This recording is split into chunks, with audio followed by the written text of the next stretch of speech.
good day, football fans, and welcome to 3 and Out. You know you missed us, right?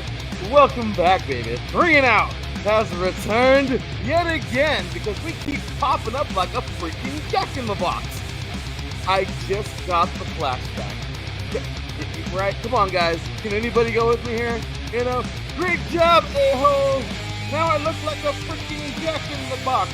Come on, anybody out there? Any Austin Powers fans? No? Okay, well, fine. Whatever. I guess just me. Regardless, how's everyone doing out there? Happy Saturday. The day we all wait for, right? Well, I'll tell you what. There was something that we all waited for, and that was the NFL Combine. Because that feeds into something that we are all waiting for. And that, of course, well, I think we all know, is the NFL Draft. Oh boy, we look good, we are having fun, and I'll tell you, that combine was pretty freaking sweet. I'm happy. We had some good ones, man. We had some really solid athletes out there. Did we have some duds? Well, we'll get into that. But I do know for a fact, we had some studs. You know, you gotta love it, right? The studs and duds, part. Well, we'll get to that later on, maybe not. But I'll tell you, we had ourselves some pretty good standouts. The NFL Combine did not disappoint. And overall, let's see who does what, guys. Let's see who does what. I'm really excited to see, obviously, how well you guys think some of these dudes improved their draft stock. And maybe some didn't even have to do the Combine. I don't know.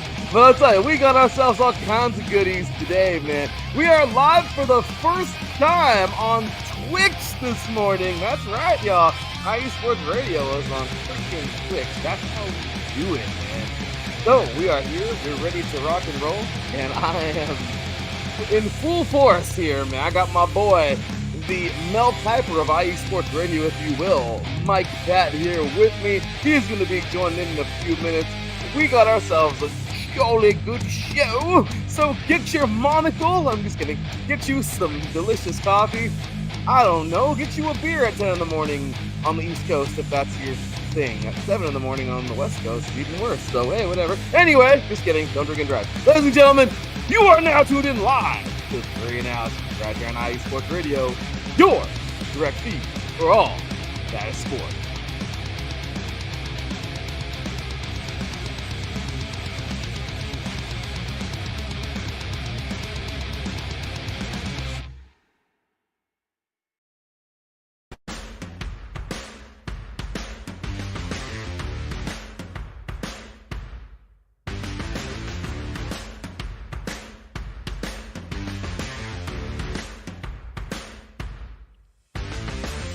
IE Sports Radio fans, this show is brought to you by Planet Jerky Premium Brisket Beef Jerky. Planet Jerky is the official jerky of the 2022 California League champion Lake Elsinore Storm, Single A affiliate of the San Diego Padres. This all brisket jerky has gluten-free options, contains no MSG, no sodium nitrate, is low in sugar, and high in protein. Go to their website at planetjerky.net and follow them on Instagram at Planet Jerky. Planet Jerky, the jerky that's on a whole other planet.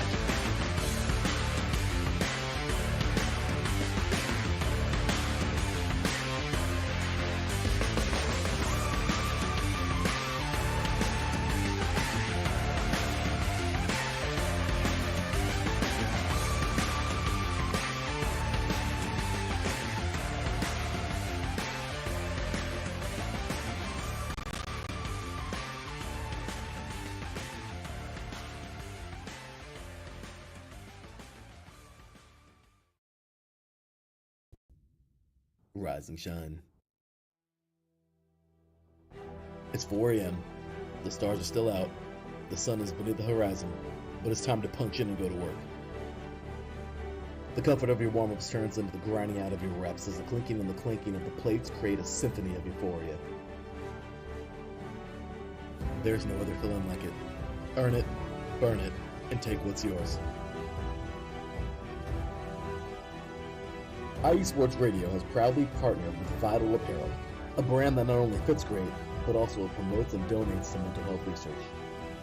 Use our code IESR to get 15% off their comfortable and inspiring gym wear and help them on their amazing journey to support mental health. Go hard, take part in your iron therapy, and be strong. Because when your mental health is as strong as you are, there's no telling how far you'll go.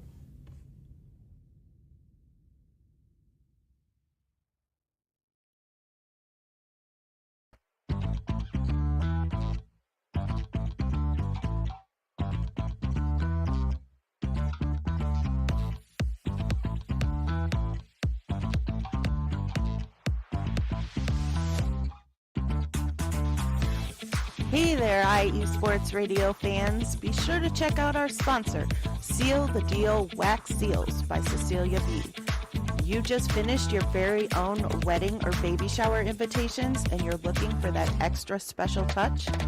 Maybe you just wrote a letter to a relative or a friend and you want to add to their smile when they receive it. Then seal the deal with Cecilia's handmade sealing wax stamps for your invitations, letters, and gifts. You bring the deal, we'll bring the seal. You can find them on Instagram at sealthedeal_wax stamps and on Facebook, Seal the Deal Wax Seals.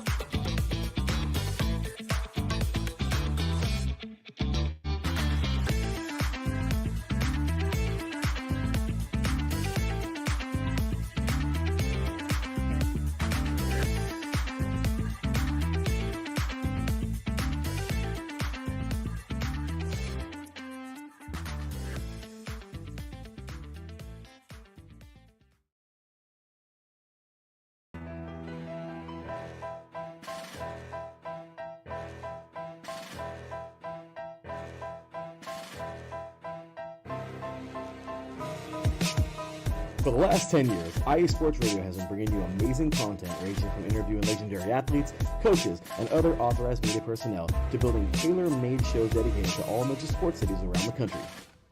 Make sure to follow us at IE Sports Radio on X, Instagram, Facebook, TikTok, and YouTube to keep up with the latest in sports and with all of our shows.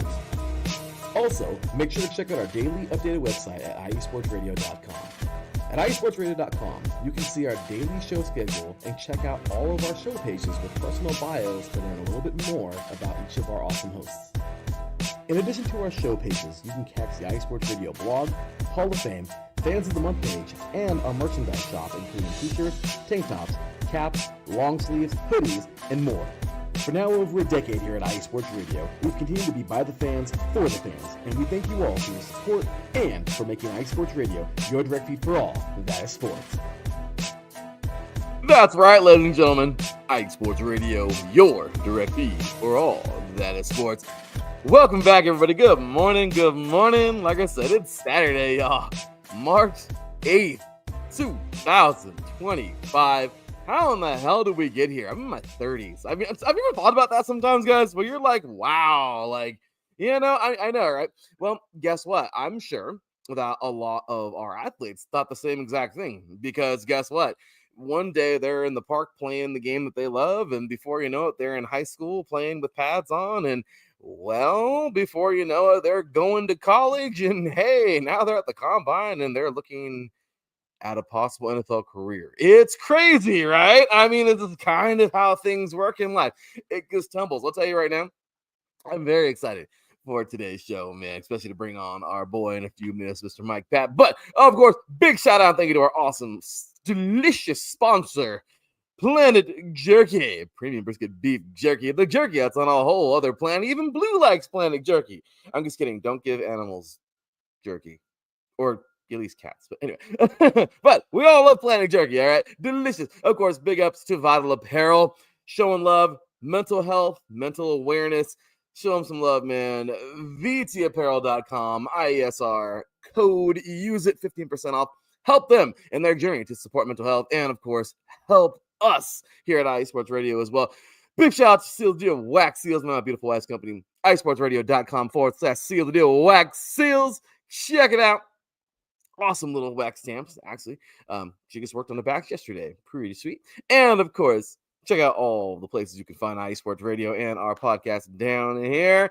That's right, iSportsRadio.com. All the places you want to be. Apple Podcasts, Spreaker, Spotify, HeartRadio, Google Podcasts, Amazon Music /Audible. There's a gigantic list. And last but not least, big shout out and thank you to our awesome new sponsor, Raw Nutrition. Get rawnutrition.com, man. Use promo code IESR for 10% off. Get all of your goodies, your whey protein. Yeah, you already know, man. Get you some. If you're a creatine kind of cat, they got the goods. If you're the BCA, branched chain amino acid, old school, whatever you want to use it. Get it right there. Get rawnutrition.com.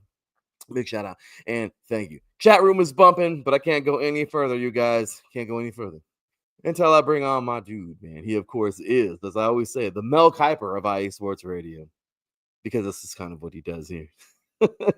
Very popular on this show around these times.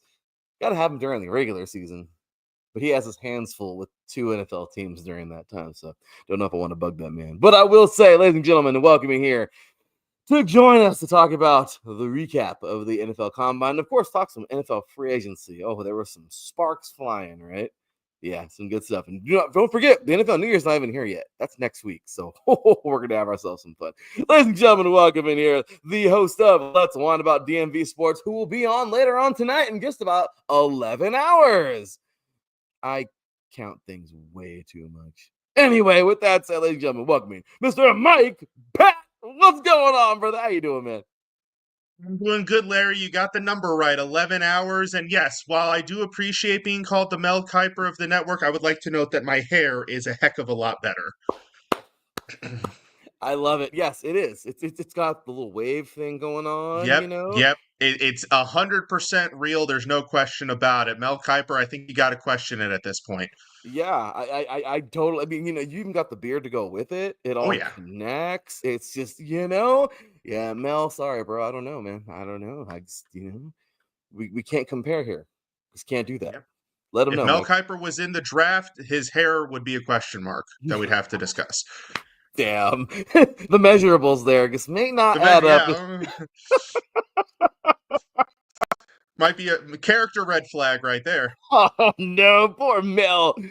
We love you, Mel. Well, I'll tell you right now, man. Show us some love. Get our support link down there. Appreciate it, guys. Hey, whatever it is. At the end of the day, man, we're just making it just like you guys. Appreciate you all. Do you enjoy us? Become a supporter down there. iSportsRadio.com. All of our shows you become a supporter of, including this man's show. Also, he is how did I forget this? The chief, if you will, the man behind the blog. Of course, the IE Sports Radio chief editor of our blog. So make sure you check him out as well, man. Tons of awesome stuff there at the blog. So I'm excited for the blog, man. Anything new coming up?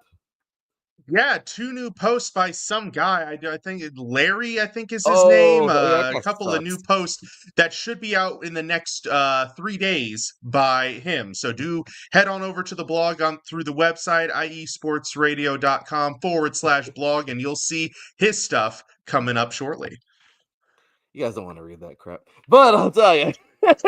And maybe if you want to, but I'll tell you, this guy makes it a lot better because, like I said, chief editor. Make sure you give him a follow, guys, at Let's Whine _IESR, and of course at IESR_blog. That's where you can find him. Trust me, great stuff as always. Our WordPress account, originally Mike's sports blog, pretty awesome. Now the IE Sports Radio blog. Make your show love. Check him out, man. You want to be a part of it. It's awesome. You can also follow me right here at the THE_B53, and of course at 3 now, all spelled out IESR. Without further ado, big ups to everybody in the comments, man. We appreciate you all. Again, this is our very first show on Twitch. Yeah, just in case. I know, right? Everyone's like, wow, what the hell? We're actually getting some listeners over there right now, which is pretty sweet. Some viewers. But yeah, we are on Twitch right now. So I'm pretty excited for this. Let's go. Well, streaming live everywhere. Twitch, YouTube, on our YouTube channel. Of course, on X. Appreciate you all for tuning in. You guys are amazing. Let's get it, man. So first thing, man, I guess we got to do is just, I don't know. I wanted to get to the free agency stuff and all that stuff first, like we did last week with Taryn, but I feel like that stuff is just too anticipated. So let's get to the combine first. Let's just follow chronological order. Let's do Yes. that. So, Yep. first things first, man. The NFL Combine last week, it was pretty good. There was a lot of the Senior Bowl this year was very good. It always is. Really fun Senior Bowl. The Shrine Bowl was great. The All American Under Bowl, All American, Under Armour All American game was great as well for the high school guys coming out, getting ready to play at that next level. I'm just saying, lots of talent coming from everywhere. You got the modern day talent coming out. You got the St. John Bosco kids coming on out. Obviously, down in Florida, the IMG Academy monsters down there. The Chaminade Madonnas in Texas. You got, I'm sorry, did we forget about North Crowley, who just upset the world? I mean, took Texas by storm. DeSoto, Duncanville, all these great schools over there, North Shore in Texas. We can't forget about these guys over here, man. In Maryland, DeMatha. Yep. Hey, big time school there, getting some guys out of there. Yep. St. Francis Academy out of Baltimore. Yep.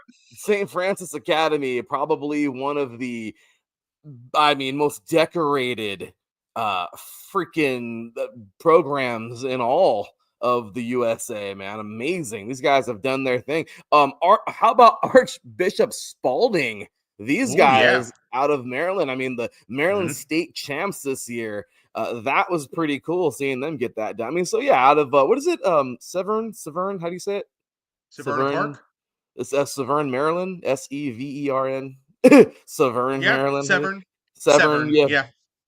These guys, getting it done, winning it all in Maryland. They won it all in the Class A championship. But regardless, you got all these youngsters coming on out, getting ready to do their thing. They're getting to the next level. But these guys right here were once those guys. They did their thing in college, and now it's time to interview for the NFL. And here it is, man. So with that said, here we go, Mike. Let's go ahead and jump on into it. Last Thursday, man, we started things off with the front seven, if you will, the best way to start it off. I'm just saying. The boys up in the front there taking the brunt of the battle. We have here starting things off the defensive line. So overall, Mike, I'm not gonna. Like I want to make sure we give you. I'm glad to have you here, so I want to make sure you flourish on the platform here today. But of course, I'll get a couple of things to start us off here. First things first, I got to say, man, Shamar Stewart looked amazing. This guy out of Texas A&M, we knew he was going to be great. We talked about him on the Combine show 2 weeks ago, and the dude's incredible. 6'5", 267 pounder, big dude, lean and mean. He clocked a 4.59. I don't really care if that's really just a 4.6. It doesn't matter. There's a 5 in there, not a 6. So whatever, 10th of a second, screw you. Yeah, homeboy is amazing. Look, they looked pretty solid. The defensive line did, but he stood out to me a lot. The big boys in the well, actually, let me continue with the edge rushers. James Pierce looked really good. 4.47. This guy was very, very good on that 40. Izureku, or I won't butcher his name, but the guy out of Boston College, he looked really good. I took him down for a few things, some really good drills. He looked fast. I loved his explosiveness. He's like somebody who flew under the radar. But a couple of guys who I looked at who were the bigger dudes who were pretty impressive.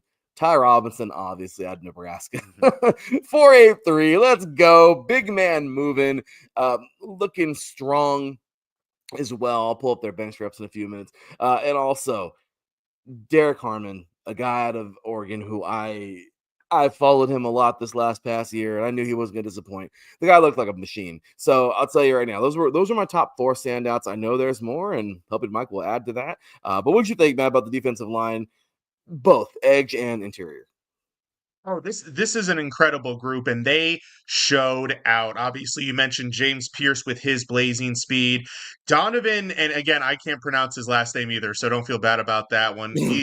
But we'll call him Donovan E. How about that? Let's just go with that. That'll roll with it. But yeah, he's not a guy who's going to be like amazingly impressive, like if he runs in a straight line for 40 yards. But man, the short area quickness, the short area explosiveness, one of the most impressive athletes in that regard amongst the defensive linemen. Obviously, you mentioned Shamar Stewart, who at first, initially there was a little bit of a question mark because he was actually listed at 290 at Texas A&M. So initial weigh-in result for him to come in at 267 probably had a lot of people with some questions right off the bat. But then obviously he turns in that field workout. It's like, okay, forget about the 290. It doesn't matter. Dude's explosive.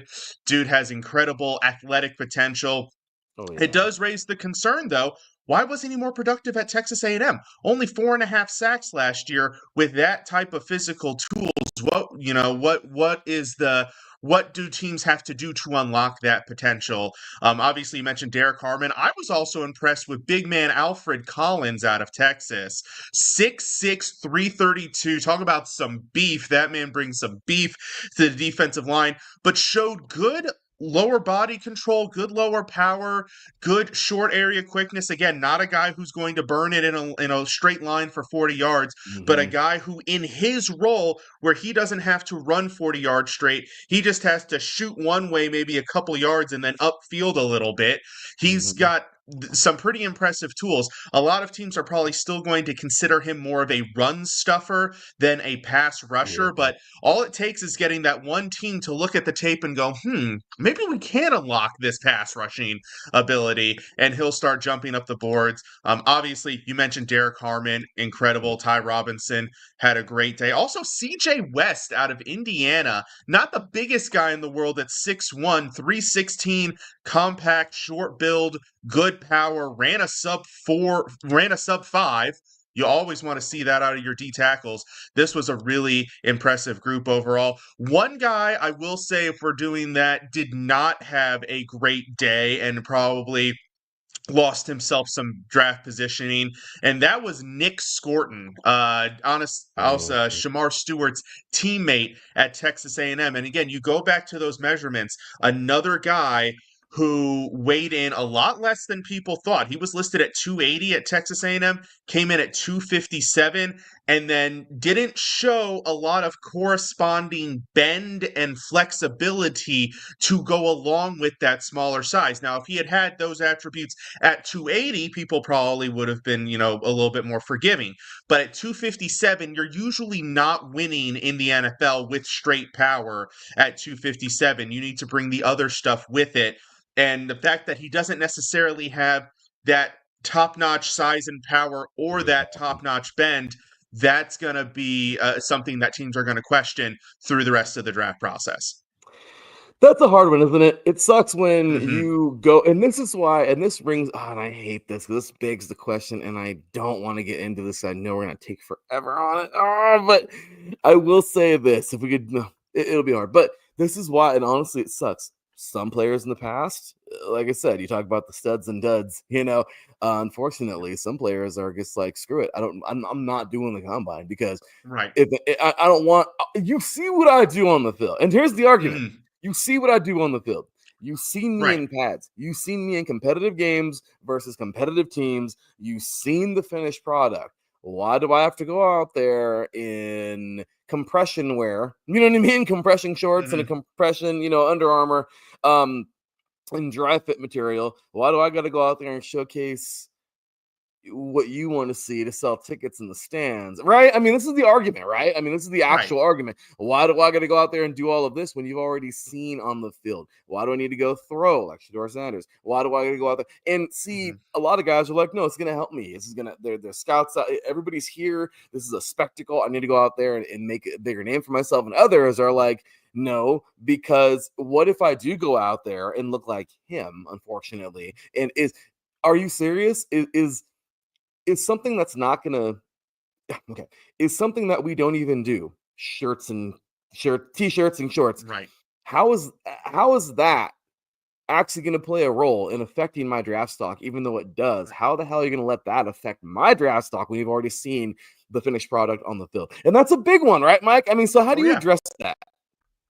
Oh, 100%. Now, here's the thing. And to your point, Larry, if you are already considered a top prospect, if you already have top 10 draft stock, if you're considered amongst the best at your position, then there is no benefit. If teams Right. already don't have any questions about you physically, about your physical abilities, then don't go out on the field and give them an opportunity to find questions. That's what Cam Ward did. When we get to the quarterbacks, that's what Shedeur Sanders did. That's what Tyler Warren did. So yeah, no, if you're already at the top, there's no need for you to do it because teams already don't have those questions. All you do is create more questions for yourself.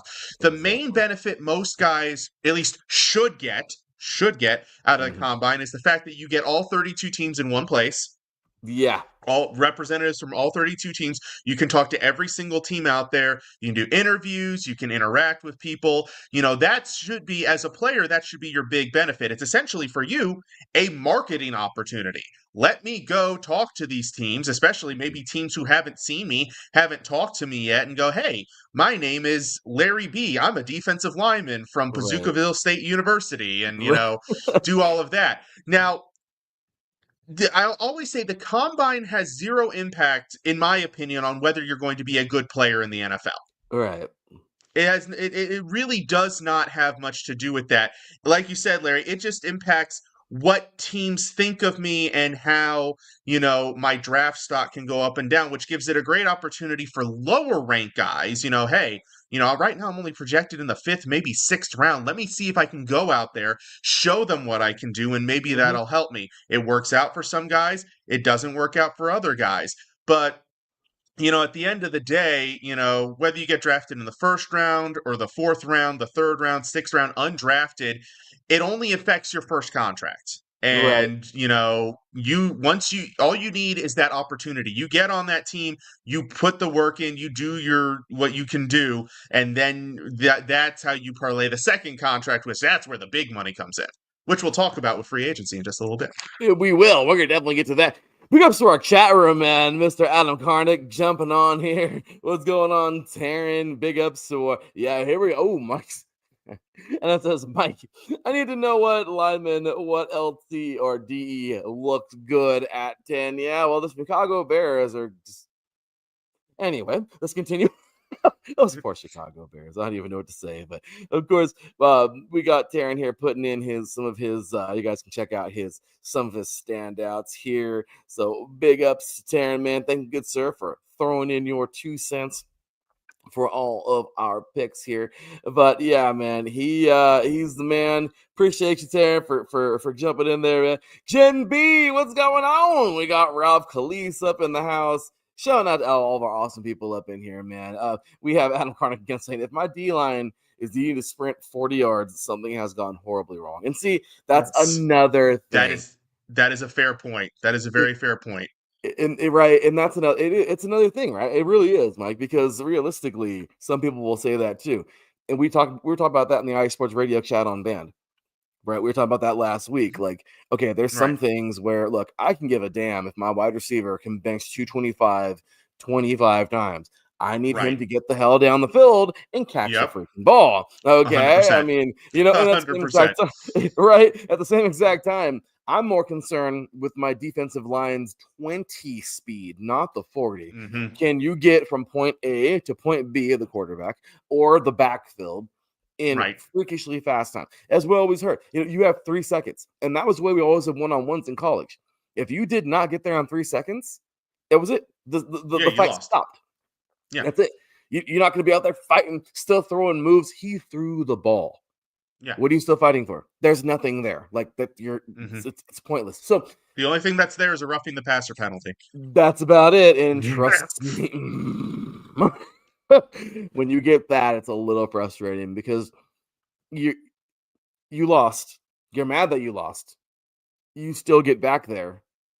Realistically, more than likely because the offensive lineman just let you go. Yeah. And you get a dumb penalty, and now you played right into their hands. So yeah. So again, it's all about the aggressiveness in I want that bench to be high. I need you to be able to be strong as hell to fight. But again, I don't care if you can run. Dude, if you ran a 4.5 40, that's great. I guess good for you, I mean, but I need you. So, I mean, there are some measurements that are like blah, but Regardless, though, the big boys showed out. There were some great players there. Good stuff there, Mike. Let's go ahead and shift on over to the same exact day, different group. The guys right behind them, the linebackers, man. Nasty, ugly collision every single play. That's just what this position offers. It's beautiful, isn't it? Anyway, it is a great, great day to talk about backers because there were some fun ones. We didn't have the biggest, the most backers in this one this year, smaller group, but a lot of these guys came and showed out. So a couple guys that I had here were so obviously Jihad Campbell. He looked pretty good. I thought he looked pretty good, man. Came out, looked good. He's 6'3, 235. He clocked a 4.2. Okay, now I want these guys to be able to get some speed because these are the ones chasing people down. So yeah, he looked good. 10-7 broad jump. I like it. I mean, overall, this was awesome. I really enjoyed seeing him out there on the field. He looked good. He looked very good. I liked seeing him in everything he did. The guy is ready. He's so ready to go. Another guy who's totally ready, Barrett Carter. I mean, come on. This young man out of Clemson is freakishly fast. 4.58. Really good. Both these guys, Campbell and Carter, he looked really good. He jumped to 38. That was another big highlight of his in the vertical. I heard them even say his name, but Smell Mondron, Mondron out of Georgia. This dude, another guy where, you know what, he was a tad bit slower than everybody else, jumped a little less higher, but the guy is still a absolute monster. If you're gonna let a couple tenths of a second and a few inches on a vertical hinder your thoughts on drafting him, no one's that dumb. He's gonna go pretty high. I'm really excited to see where he goes. I also saw Jalen Walker out there. He got a 4.2 as well, a 10.4 broad jump. These guys look pretty solid. One more guy that I had out there, Cam Medrano out of UCLA. I liked him. You know what? Hey, I'm an FC guy all the way, but I'm really happy for him. He looked really good. He had good hands. He had a really, really good combine, in my opinion, especially on the on-field drills. So those are some of my guys right there. How about you, Mike? This is a very athletic linebacking class for sure. Not the biggest, you're looking at some of these guys, Campbell 235, but we don't look for the biggest linebackers anymore. Gone are the days of the 250-pound Ray Lewises, the 260-pound Jeremiah Trotters.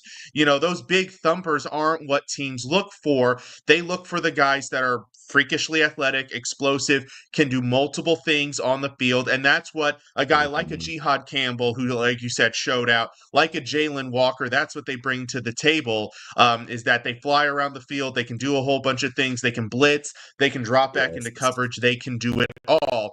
That's what you look for nowadays in that 3-down linebacker. But I was actually really impressed, and I don't understand why his first name is spelt the way it is, but Teddy Buchanan out of California with the extra E on the end of his name. I'm not.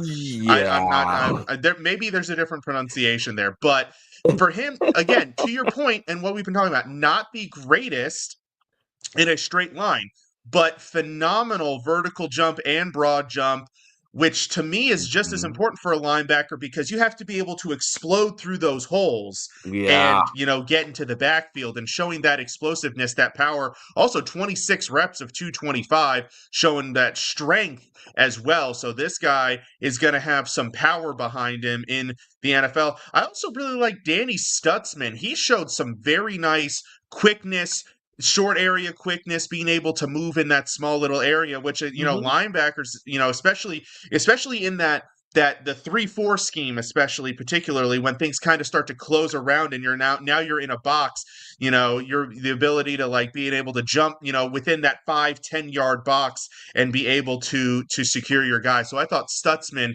looked really good as well. I don't really have a loser here. I mean, like they're all pretty good. They're all pretty athletic. Nobody ran that 40-yard dash time that throws up the red flags. Exactly. To your point, Larry, I don't care about 0.2 of a second. I don't see the difference between a 4.55 and a 4.58. I'm not putting that much weight in it. Even the difference between a 4.55 and a 4.65. At the end of the day, when you're in 10-yard increments, like for linebackers, that's not a deal. Nobody ran a 5.0. That's like the whoa. mark for a linebacker. Like, okay, we need to pay attention to that one. Same like, and there are the whoa marks. Like for defensive linemen, it's a 5.5 for me. Like if a guy runs a 5.5, I'm like, okay, that I pay attention to. Right. That's You're very fat. limiting. You're limiting speed. So No, you're totally right. That's not what you're looking for, but absolutely, right. man. There were some great standouts here, and I'm happy that we were able to see this display, man. These guys, like I said, they really showed out. You mentioned it. Really good group of guys. Adam Karnick says, any more LBs or safeties that just got too big? He's not wrong. I mean, that really is. And it's funny because you think back, Larry B., you and I, we've been football fans for a long time. Very long. 30 years probably ish, give or Wow, take. No, 25. I'm not going to go all the way back to when I was 4. But, that works. you remember the kind of the safeties of our teenage years, the Roy Williams from Dallas, Adrian Wilson from Arizona. Those guys would be outside linebackers in today's NFL. They would not be Yeah, safeties. Even probably Cam Chancellor of the Legion of Boom. He'd probably be a box linebacker in today's yeah. NFL. It's just the way the game has shifted. And it's funny because you still have these running backs like Derrick Henry that are 245 pounds that are still bulldozing these guys over. And nobody's thought, maybe we should have a guy who's big and strong that could probably take down Derrick Henry. You Maybe. are so right. I would love to see that. I don't know. You're right, and it's just the changing of the times. I don't know. I hate it because you know me. I'm the '60s guy. I Yeah. love that nasty old freaking. I don't give a damn what it is. Hardcore I Right. formation, bare front. Yeah, give me a 46. Yeah, Give yeah. me that 46 front. King queen formation, 2 fullbacks. Like, yeah, Yep. we're playing football. Someone's getting hit really freaking hard. I mean, it is what it Sure. is. The game has gotten more speedy. Mm-hmm. Kind of messed up, kind of jacked up a little bit here. I mean, I was the undersized guy Uh-huh. that played like a big guy, but was undersized, and it sucks. It's like, wow, had I just been born like 20 years later, like, you know what I Right. mean? Like, yeah, I If you mean, had come in a like, different era. Yeah. damn, like, And I think it's also a byproduct of the penalties now, too. yeah, Those yeah. big, powerful, hard-hitting safeties, they would be suspended half the season in today's league. I Are you know. are you kidding? Adrian Wilson, dude used to like knock people's helmets off like every week. I loved And it. It was even so nice. guys that maybe were a little bit smaller and had the speed to still play in the back end, guys like Brian Dawkins. How would Oh Brian yeah, Dawkins fare in today? John Lynch. How would he fare in today's NFL? ejected. He'd get banned from the league. Yeah, ejected like today. Like, Ejected. Like yeah, he like, walks out onto the field for the coin toss. Nope, you're out of here. Go. No, yeah. go to the locker room. You see We're his not dealing with this today. That's sad. It's like a teacher when that kid walks in. No, no, yeah, No, exactly. Yeah, just go to the principal's office. No, just go. No, yep. I didn't even do anything. Go, just go. Yeah, just go. Just go. and it's the truth. I mean, if you think about that, right? Okay, how the hell do you think Jack Tatum would be? Okay, Oh, like Jack Tatum would be in prison. they would arrest him on the field. Would arrest him on the field. Like, instead of they would throw the flag, and you'd see him like, and then you'd see a cop behind him and grab one arm. Hey, hey! Although let's be real, also about Jack Tatum, you'd probably need about 3 or 4 police officers to get that man off the Yeah, field. let's be real. Yeah, there's no way in Yeah, hell you get one dude. no, Yeah, guys no. like that would totally. Yeah, Ted Hendricks. Yeah, Oh my they'd gosh, be yeah, behind yeah, for bars. sure, for sure. Oh my god, who's that? The Steelers linebacker, the middle linebacker that always had the broken nose. Oh god, what was his name? Yeah, he would be in jail. He would be in jail as a rookie. Oh no, that was great. Oh my gosh, I'm sorry, I was laughing too much. Jack Lambert, man. Jack Lambert. Oh my God, dude. Jack Lambert would have a life sentence in today's NFL. Yeah, he would be considered a serial killer. Yeah. Yeah, FBI's most wanted list, Jack yeah. Lambert for crimes on the football field. Yeah, exactly. These guys, there's no place for the Mean Joe No, Greens. There's right. just no place for those guys anymore because the game is just so different. But yeah, that's But you know where there is a place for is this group of linebackers, because I do think they fit that modern day mold. A lot of these guys, you look at their sizes, it's almost kind of scary uniform. All of these guys are between 225 and 240, like yeah, almost across the board. That's the kind of medium sized, speedy, yes, quick, do a bunch of different things linebackers. So yes. this is a really solid group of linebackers. Teams looking for linebacker help will be able to find good talent, not just with the first round guys like Jahad Campbell and Jalen Walker, and maybe Oh some of these guys yeah. we've talked about like Stutzman or Carter start to sneak into that late first Hmm. round discussion. But on day 2, you're going to see, some of these guys. The guy you mentioned from Georgia, Mondon, he's a guy who you're going to see his name called, and you're going to be able to find help at linebacker throughout the draft in this class. And boy, do a lot of teams need a lot of help at linebacker because Hmm. boy, yeah. But Adam Carter, don't threaten me with a good time now. Hey, he's a bear. He's a bear. Okay, he's used to those crazy old Yeah. psycho defenses. But yeah, man, I agree. These guys they're gonna find homes, and I'm looking excited. I'm very very excited for these guys. We have a good group of dudes. I wanted to group them all together. I talked about the bench press for day one. But so I mean, you look here, looking here, courtesy of NFL.com, the combine tracker. Yeah, man, Ethan Downs, 32 reps. This guy looked really good. Mike Green, also edge rusher here out of Marshall. Man, not the fastest dude out there. We got 28 reps. Sean Martin, 28 reps. Brian Sorrell, 28 reps as well. And then Tyler Batty out of BYU got 27. That's the top 5.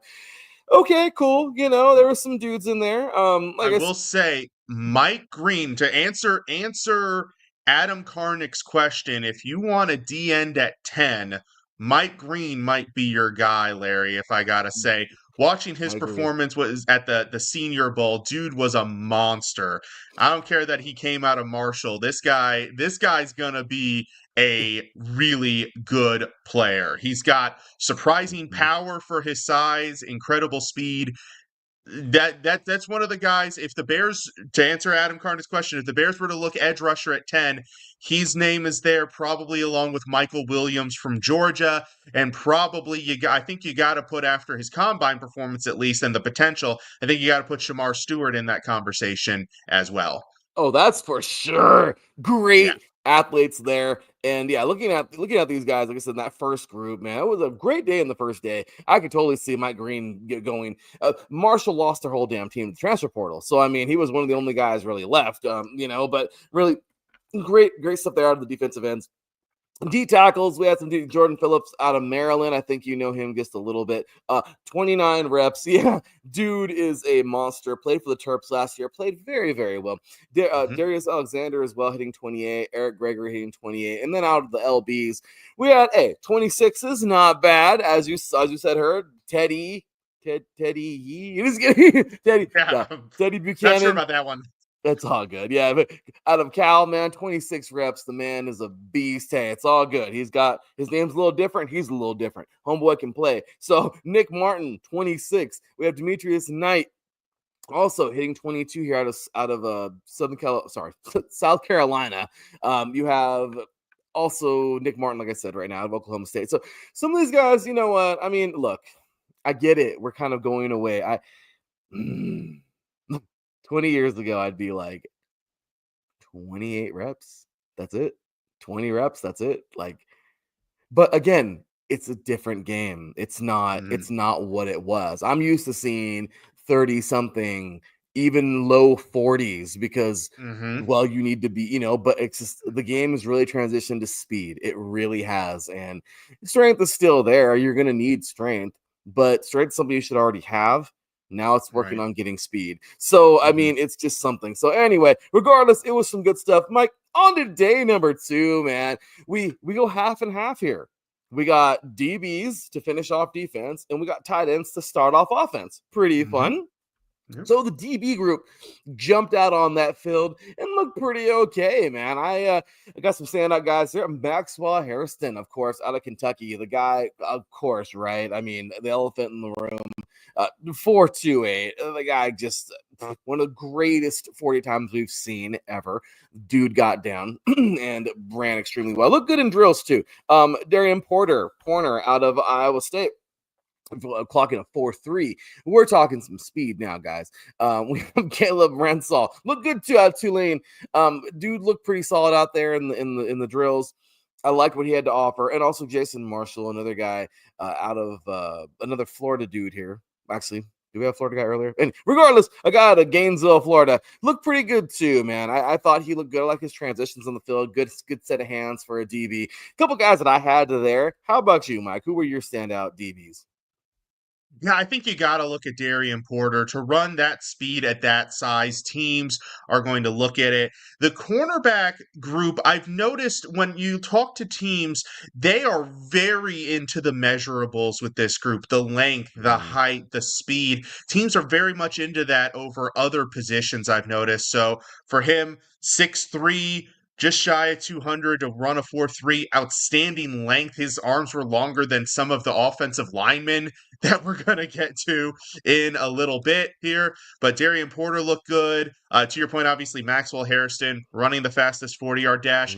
By the way, not to be that guy, but the guy who runs the fastest 40-yard dash does not always work out. Just saying, he doesn't always turn into be that guy. Now, it has worked out in some cases, but still impressive for him nonetheless. I was impressed with specifically the workout of Jahdae Barron out of Texas. Yeah. This is a guy, he was already a first-round talent. Honestly, he's one of those guys that probably could have sat out the combine and not really had a problem, but he came out nonetheless, he showed, why he is able to move around the defensive scheme. He's played safety, he played nickel, he played boundary corner for the Longhorns. He did it all, and he showed it on the field that he can still do that at the next level. He secured himself very nicely in the first round. The only guy who I would say, if you were to consider a loser of this group, would be Will Johnson from Michigan, the top corner in this class,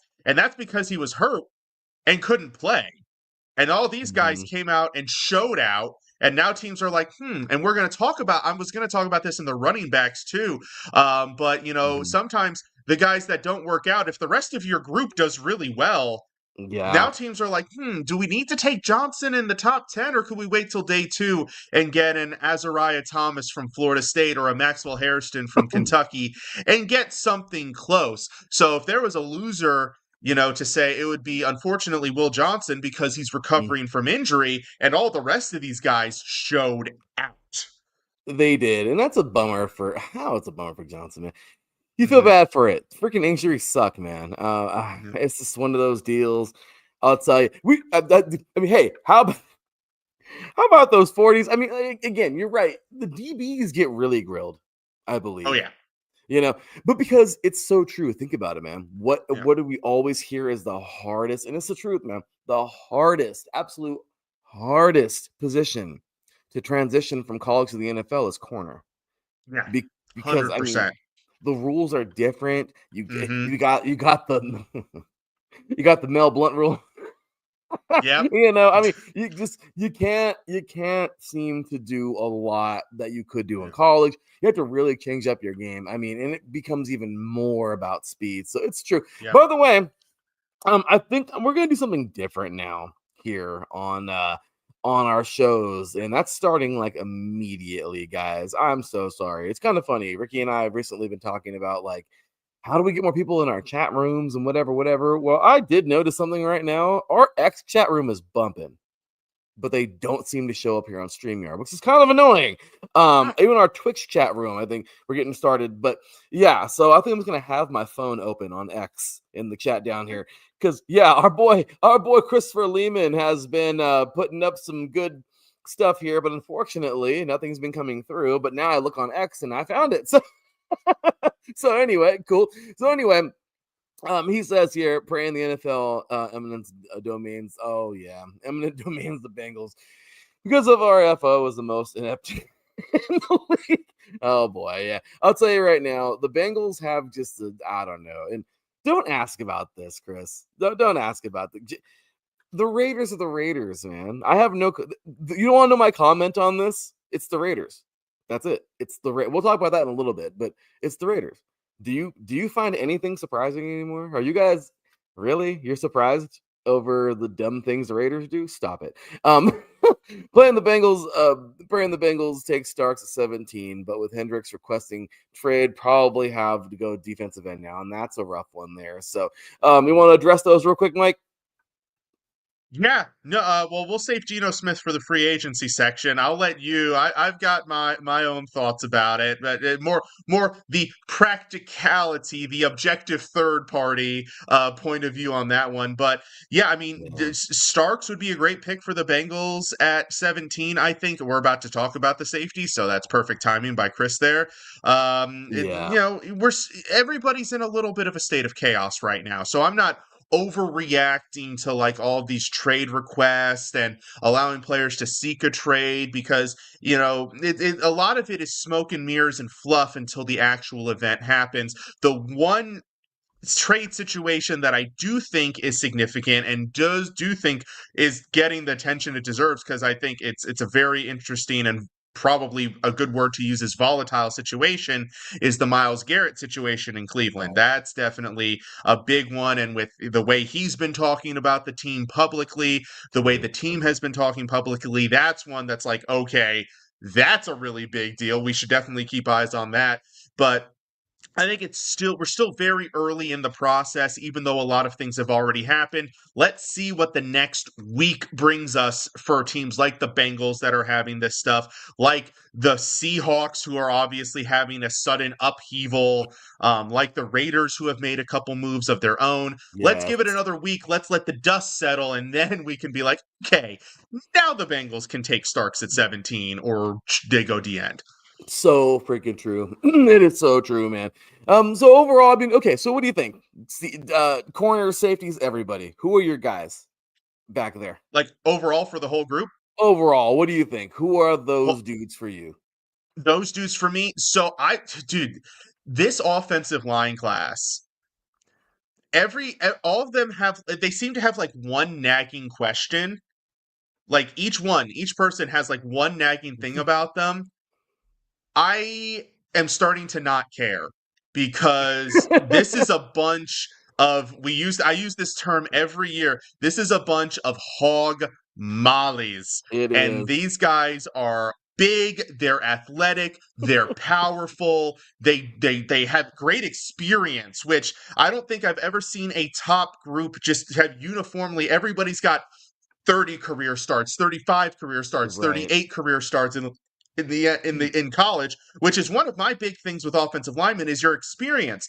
I don't love a first rounder that's only started one season because if you're so talented, why did you only start one season?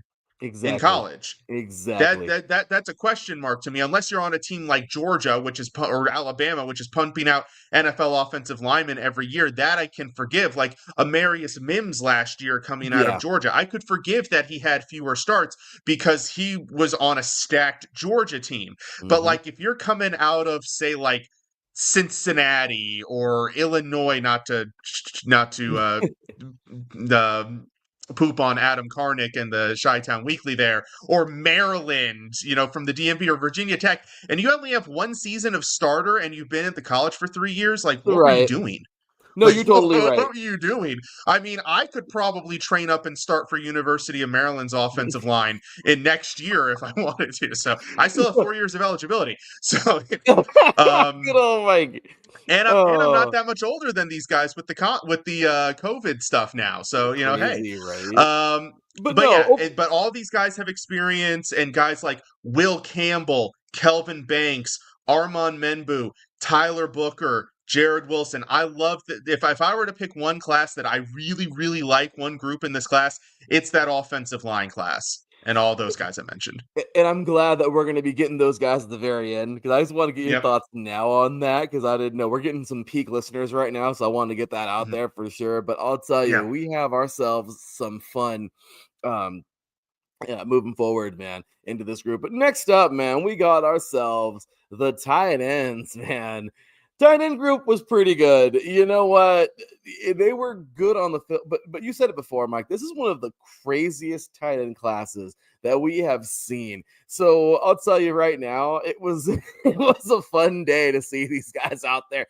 To think a tight end 20 years ago was not, and I'm not throwing shade at Tony Gonzalez, all right, and at Sharp or none of these. It's just the athleticism was always there. They were all, but these guys are like, they're just really big wide receivers now. It's Mhm. crazy. I hate to say it because the blocking's not as good as it used to be, but in some, for some. But I'll tell you right now, man, some of these guys, they looked pretty solid. So for the tight end group, man, I had a few dudes who I was looking at who I thought were like, hey, these guys are looking at the top of the top. Okay, this is a group of lions full of lions and slightly weaker lions. I mean, Harold Fanning just looked great out of Bowling Green. I liked what I saw out of this guy, man. Looked really, really, really good. You know, he ran his he ran a 4.62. Okay, but 36 vertical, big dude, man, moving. Colston Loveland, we knew he was going to be great, and he is great. 4.68. The guy just looked great. 10.2 broad jump. He's going to get up there and get it. Mitchell Evans, also another guy that we knew was going to be great out of Notre Dame. Yeah, he clocked a 4.7. I don't really care though. I mean, it's one of those things where I can just bad an eye to. I don't give a crap. 34 vert. The guy looked great. The guy can catch. The measurables aren't even what defines these guys. It's what they could do on the field. And these dudes all looked great on the field. Some of the measurables there are pretty good, but overall, Mike, those are the dudes where I'm like, yeah, they were the biggest standouts to me, I guess, number wise. And then I guess when you look at like obviously like the bench press, hey, this guy, CJ Dipri, I don't want to butcher his name there, but 32 freaking reps. He's a little bit like an old school tight end there. Robbie Outs, this guy out of Bama, 26 reps. Elijah Arroyo, 22 out of Miami, and not this wrong. But even, like I said earlier, Fanning only hit 22.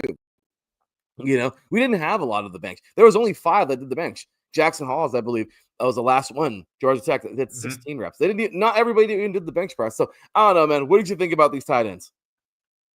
Well, I like this group. They didn't throw out the eye-popping numbers, and that's okay because what you see on the field with these guys is more than enough. I didn't need to see 4.40s out of my tight ends in this group. You know, they show out on the field, and they showed out in the on-field workouts too. Another guy, Terrence Ferguson out of Oregon. You know, ignoring the time stuff was great too. You know, all of the physical tools and all of that, but just the way he was navigating these throwing drills, the gauntlet, just so smooth and effortless. And that's what's scary about these guys is that they're not just athletic, they make it look easy. Yeah. They make it look like, oh yeah, I'm just out for a casual stroll down on a Sunday afternoon, and oh no, now I'm 30 yards down the field up the seam, and I'm past you, and you're like, oh Right. crap, what the heck did that happen? And then on top of that, when you catch up to them, they're all 6'5", 6'6", and you're probably if you're like a 5'11" DB going, like like what am I gonna do? Damn it. Tyler Warren is one of those guys, like I said, didn't work out, really didn't need to work out. He was already locked in as the consensus number 1 tight end. People love him. Locked into the top 15, I would say, probably top 10 draft picks. No need for him to do anything. But I thought Ferguson looked good. I also thought Thomas Fedone out of Nebraska, a lesser known name in this group, but he looked phenomenal going through the gauntlet. Like I said, just a guy who's making it look like a casual Oh Sunday yeah. afternoon stroll, but he's just pluck, pluck, pluck, Yeah. pluck, and doing it, making it look so easy, and then hitting. I think he hit like 19 or 20 mile an hour run speed going through the gauntlet. So Freaking that crazy, this is man. this is a great group. We talked about it in the pre-combine show, and nothing has deterred that thought. They're going to go early and often throughout the whole draft. They are, and I'll tell you right now, I love it. I love what I see out of these guys right now. We have a solid group of dudes, man. So for time's sake, we're gonna just keep on moving, man. But great group here of tight ends. I really do think we're gonna the tight end group of the last couple of years has been good. I mean, look at Powers.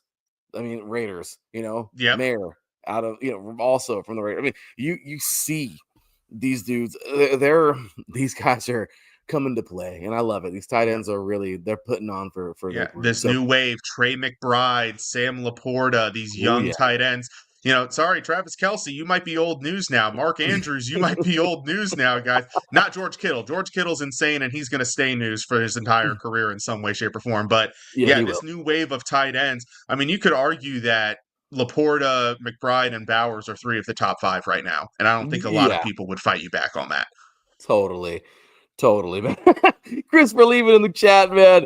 I love it. I love it. Extra Mile will have a lot to say about Cadillac joining Formula One. That's all right. They will be there. So Monday, shameless self-promotion. Hey, man, that's what it's all about. We all support each other here at iSports Radio. So looking forward to that, man. Cadillac joining the group is going to be pretty fun in Formula One. So make sure you check them out on Monday, 5 p.m. Pacific, 8 p.m. Eastern. But of course, let's continue it on, man. Rolling on into the quarterbacks. Oh boy. Well, Mike, we have some names here. Yeah. Hey, this is where you're gonna see the most. I'm not doing it. It is what it is. Yeah. Whatever. Okay, we got a couple of guys. Let's get them out of the way. Cam Ward. Yeah, he was limited. Didn't really do much. Whatever. He's the guy who's like product in the field. The other guy as well, obviously Shador Sanders. Yeah, didn't do anything. That's okay. But once again, we've seen him on the field. Now, for the guys that were out there, hey, Jackson Dart, he actually was out there. And you know what? Good for him. He looked good. He participated. He threw some great balls. He looked solid overall. Quentin Ewers also looked really good. I think he actually needed to be out there after not having the greatest season for Texas. There were so many chants of start Manning, and all these things. I think everybody just got I feel bad for him because I seriously feel like he just got the whole treatment of there's a Manning there. Right. And there's a Manning behind you. And if you threw one bad ball, screw you, put the Manning in. I feel bad for Arch Manning because his level of expectancy is insane. Like, I mean, poor guy. I really hope he shows out because people are going to be all over him if he just has a bad game. I mean, my gosh, But regardless, I think he'll be just fine. But what I'm saying is that's no reason to be all crazy with viewers. He did pretty okay, but he looked pretty good in the combine. I like what he did. He did pretty good. He threw some good balls. He looked good overall. And then last but not least, once again, because kind of hurrying up for time constraints, Jalen Milroe do look pretty good, solid too, out of Alabama. But yeah, so anyway, what do you think about these guys? Who is your favorites in the quarterbacks?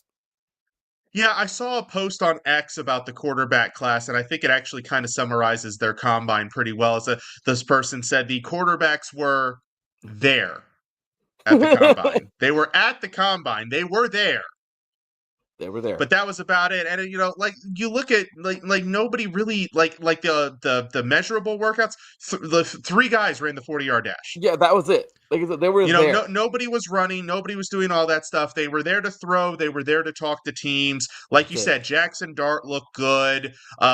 Quinn Ewers looked good. Quinn Ewers actually, the weigh-in was pretty big for him because a lot of people were concerned about his size. I think him coming in at 214 eased some concerns about that. A guy who did not look super great is a guy who I talked about in the pre-combine, Will Howard out of Ohio State. His throws were a bit erratic, and I get it. There's an argument to me being both ways because you're throwing to guys who you've never thrown to.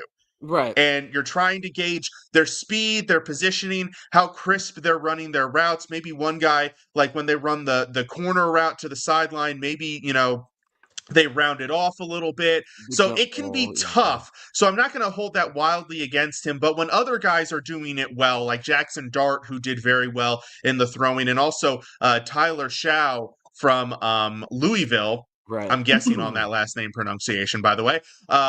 He also threw very well. When other guys are doing it well and you're not doing it well, it's a bad look. So rough weekend, I would say, for Will Howard. Shao, actually, probably, if you were to point out somebody who worked out and did, helped himself a little bit, 6'5", 220 with that 4.6 40. I mean, somebody's going to look at him and go, and he's a name that's being mentioned rising, not like necessarily jumping up into the first round, which I think Dart, through his whole pre-draft process, has pushed himself maybe into that discussion in the first round, especially with some teams in the later first round in need of a quarterback. We don't know what Pittsburgh's going to do at quarterback. We don't know what Seattle's going to do at quarterback now. He could be a guy who pushes himself into the late first round, but Shao pushing himself into that day 2 conversation, I think that's something to keep an eye on as we go through the next month and a half. No, and that's true. They were there. I love that. They were there. The quarterbacks were there. They were there. They were there. They didn't do anything really. And that's what I wanted to get at. If you notice, I didn't go over any measurables. I didn't do it. Nobody really did anything. They were throwing. And the hard part for me was hearing, and this was hard, hearing like Rich Eisen, these guys. Well, these guys got to remember, these quarterbacks, this isn't their drill. They're throwing to these wide receivers who are trying. And I'm like, it's not their drill. They're one half of this drill. The ball. They might be the more important half of the drill, Hey, they can't show off the power in there. And I get what they're saying. You can't try to throw the freaking ball because you only get so many reps. You can't just try to showcase the strength, and because you got to give the wide receiver the chance to catch the ball. I get that. But at the same exact time, what the hell am I here for? What am I here for? If I'm here so you're saying I'm a part of practice. I'm one of the guys who holds the bags for the defensive line when they freaking hit it. And you know what I mean? That's what I am, basically. I'm a part of the combine.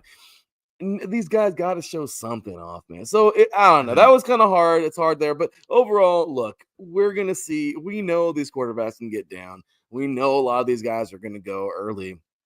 And I like it. I like it where we have some solid talent coming out, obviously. When it comes to these guys not being a part of the combine so much and not doing so much the measurable stuff, that's on them, whatever. But it's true. Guys like Will Howard, that sucks. It's true, kind of a bummer for him. But other dudes who come out and look pretty solid, you know what? Hey, you were a part of it. You were here. What does it show? All it takes is one team to like you. And one team could say, hey, he's a team player. I like him. He's in the combine. I'll take him. I mean, and you could end up going and being the freaking 6th round dude who goes to New England and Drew Bledsoe goes down and you freaking become the greatest quarterback ever. For sure. We're not wishing that on Drake May, by the way. We're not wishing that on Drake May. Stay healthy, Drake.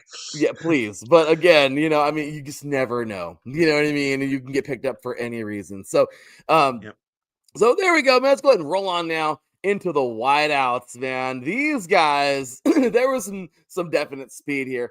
Luther Burden, this guy was crazy. 4.41, looked great. He had a 154 10 speed. That was crazy.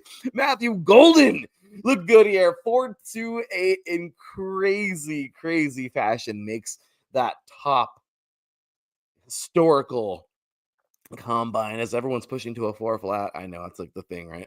But insane speed. Dante Thornton out of Tennessee looked really good with a 4.3 as well. Looked good on the field too. Some good catches there, some really good stuff.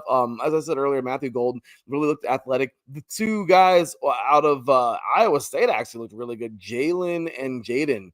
Jaden Higgins and Jalen Knoll looked really good.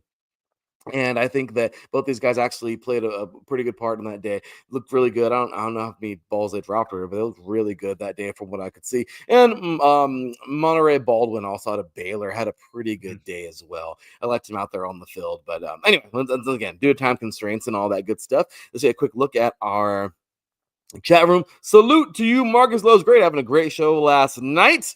On Gloves Off, and of course, Adam Karnick. How many QBs do you think will go in round 1? Oh, yeah, that's a great number. That's a great number. Great. I would say 3 as well.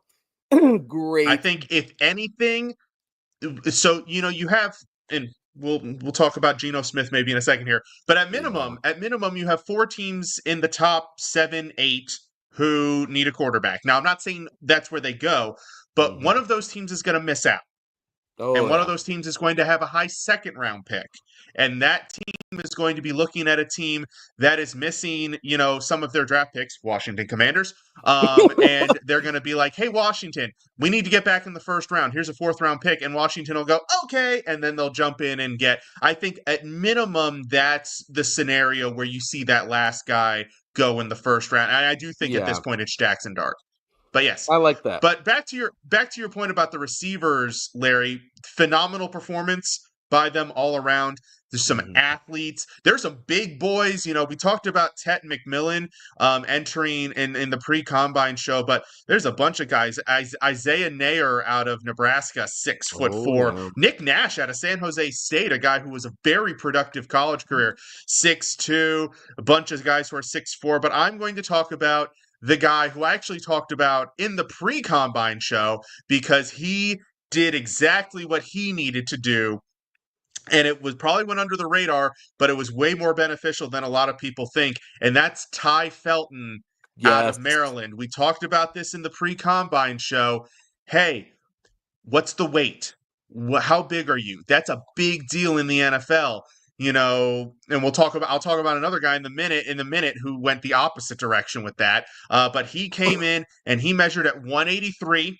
And it's one of those things, there are some things you look at the combine and you say the word, and I'm sure you've heard this phrase before, Larry, that'll play. Yeah, that'll play. That'll play. 183 will play in the NFL.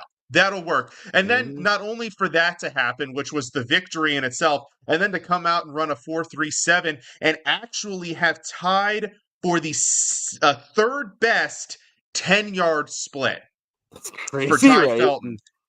Phenomenal performance by him, and also showed explosiveness in the jumps. So he had a really good combine, one that went under the radar probably because he wasn't 6'5" and ran a 4.3, but still really darn good. And I do have to, this one actually had some losers, if I were to say, because there's a 40-yard dash you do not want to run as a receiver. Larry, do you know what that number is? What's that? 4.65. That's the cutoff. If you're below a 4.65 or even close to a 4.65, that's a problem. And there's a guy, and it's negative press, which I mean, I guess, negative press is still press, right? But Josh Kelly out of Texas Tech. Yeah. Not the biggest guy, not the strongest guy. So he has that going against him. Ran a 4.7. So that's a big red flag. That's a problem. That's a problem. I don't like to put too much stock in the 40, but that's a problem. And then I look this guy up, and he's 27 years old. Oh, wow. So you're already on the back. You're already a guy nobody's talking about for various reasons, and then you run this is the opposite you want to do as a guy with low draft stock, is to have that happen. So that, I hate to, if you were to pick maybe a loser of the combine as a whole, I think Josh Kelly might be a guy whose name gets thrown into the hat. The other guy, and this is one of the things that they do that is important and is worth looking at, Tez Johnson out of Oregon. Now, Tez Johnson, super fast, super quick, dynamic on the field. Weighed in at 154 pounds. That will not play usually in the NFL. And you want to talk about red flag numbers at the combine, 154 for a wide receiver. That has a lot of people talking right now. That's insane, man. Holy crap. 154 pounds? 154 pounds. When was the last time you weighed 154, Larry? Shit, I was what, the sixth grade? Yeah, I was going to say, when I was 10, for me, that was the last time I weighed 154. Yeah. Oh my gosh. I think my arm weighs 154. Like, oh my gosh. Wow. Like, I'm sorry. You just kind of blew me away there. I don't even know what to say. Holy crap. Yeah. I mean, he's fast. He's fast. He's super quick. And actually, and he ran the 40 time, and it was a 4.51. So I mean, but he's quick. He's super quick. He's super explosive. His short area stuff is where he wins, and he's going to have to. I mean, 6.65 3-cone drill. So you got that going for you. That's pretty darn good. Yeah, that's fast. But you're going to need that to avoid getting your body broken in half. Or just getting hit and turning into dust. Yeah. He might get there. Imagine you send him on a crossing route and Derwin James meets him in the middle. This television program has been. Yeah. it'll be like, remember the water boy hit? Remember whenever so-and-so was trying out the towel boy from, remember, and that guy go, and you can see him get hit, and out of nowhere, Sunday, Monday, happy day. Tuesday, Wednesday, happy days. Like, they just put on a show. No, Derwin James hits this guy. They're gonna come back. They're gonna be laying a towel over him, blanket over him, and Oh no! Yeah. Eat, boy, eat. Go get some chicken wings. Go get some burgers. I don't know what you got to eat, but eat something, please. Yeah, commit your entire signing bonus to steak. Yeah, please. Like a few, please. Yes. Yeah. Just, oh my gosh. Gen B says my sons are around there, but they aren't trying to play football. Little guys. Don't get me wrong. Hey, there's a place for everybody, but on the football field, the NFL, you're not gonna be weighing 154. No. Well, let's go ahead again. Continuing on here into the running backs. Dude, I saw some good ones, man, because there wasn't very many that did a lot of things, in my opinion. But Ashton Jeanty, this guy, I think, was probably the biggest standout, one of the biggest standouts of the entire season in the college ranks, obviously. And he was actually one of the biggest standouts of the NFL Combine. He looked great, man. Everything he does is great. This guy is just a special player. Gosh damn it, he looked strong. He looked fast. He did everything you want him to do. The guy he's just going to be such an explosive player in the NFL. I love him.